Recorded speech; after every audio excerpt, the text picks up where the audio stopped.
This video is brought to you by BizWire TV, where your news is made. It's changed so dramatically over the last 5 years, I think, and mostly around this notion that there's so many different media and so many different platforms and so many different ways to tell a story.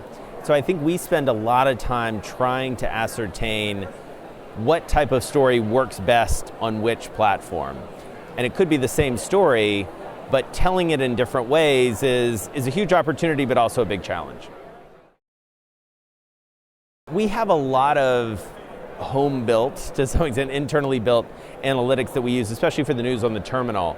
And we're looking at that very much in real time. So our top page editors, our front page editors are seeing what people are reading. Our customers can see what people are reading at any given time. And that certainly dictates our editorial judgment as we go along, what stories are getting the most reads and where we want to be sending additional resources. We do the same thing on the web just to understand what headlines are attractive to people, and also what stories in general we should keep following and go deeper on.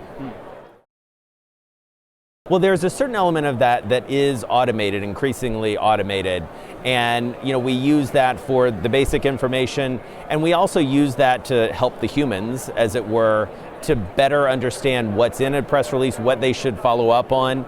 I think what we strive for is transparency. We will put the press release itself up on our system so that people can read it in most cases, and then we'll be, going deeper into it to understand what's there.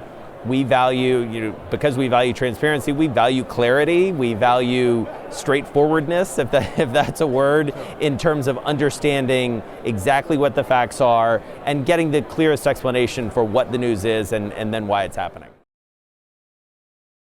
I think the most important thing, and I've learned this over my years as a journalist, and certainly the journalists I work with, we try and impart this on them, is that relationships are important and they take time. And I think people need to be willing to invest time and to understand that when things are going well, that's a good time to build a relationship. You don't want to try and build a relationship very quickly if you have some bad news or something is happening that is less